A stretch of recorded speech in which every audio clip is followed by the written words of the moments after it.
What if the one thing we crave most, total, absolute freedom, is actually our heaviest burden?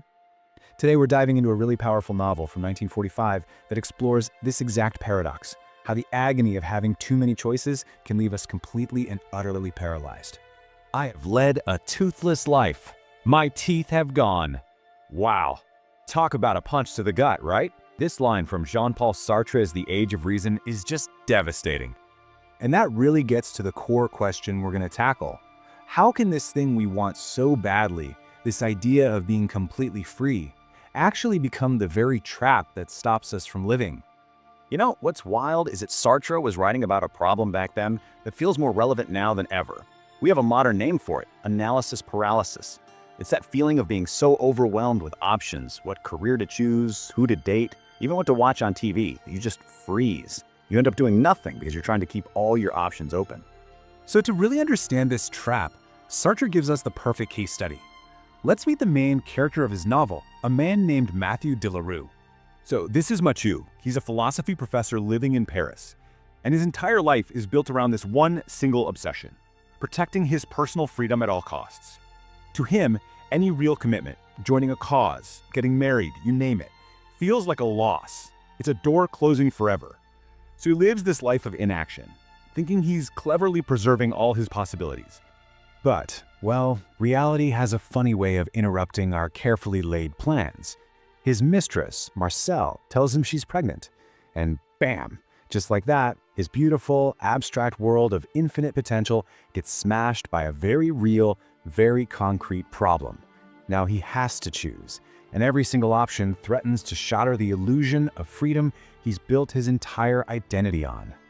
Now, Mathieu's total paralysis isn't just some personal flaw. It's actually a perfect demonstration of Sartre's core philosophy. So let's zoom out from the story for a second and look at the existential ideas behind his agony.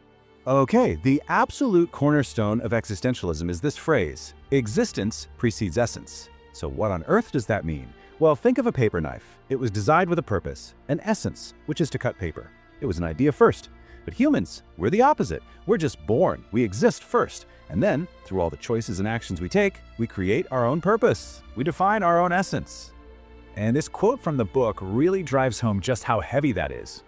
If there's no pre-written script for your life, you are accountable to absolutely no one but yourself. You have to invent your own meaning from thin air. And that thought is, at the same time, incredibly liberating and absolutely terrifying. This all builds up to Sartre's most famous and probably most misunderstood idea: we are condemned to be free. Just listen to that word, condemned. It's not a gift. It's not a blessing. It's a sentence. We're thrown into this world without an instruction manual, and we are forced to make choices, and we alone are responsible for the person we become. To make this clearer, Sartre split everything into two categories. There's being for itself, which is us, humans. We're conscious, we're free, and we make our own meaning. Then there's being in itself, which is basically everything else. A rock, a chair. They're just objects. They're passive, defined by outside forces, and a rock doesn't have to worry about its life choices, right? Okay, so if this freedom is such a massive, scary burden, what do? We try to escape it, of course. And Sartre had a name for this psychological escape hatch we all use. He called it bad faith. It's basically a profound form of self-deception. So bad faith, or mauvaise foi in French, is when we lie to ourselves.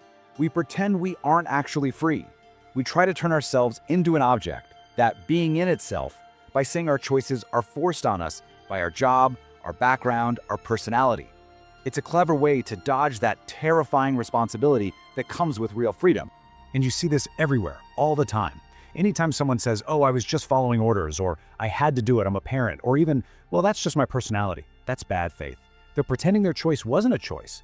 Sartre's classic example was a waiter who plays the role of a waiter so perfectly, he almost forgets he's a free human being choosing to act that way. It's a really subtle but powerful lie we tell ourselves. All right, let's bring this all back to Mathieu.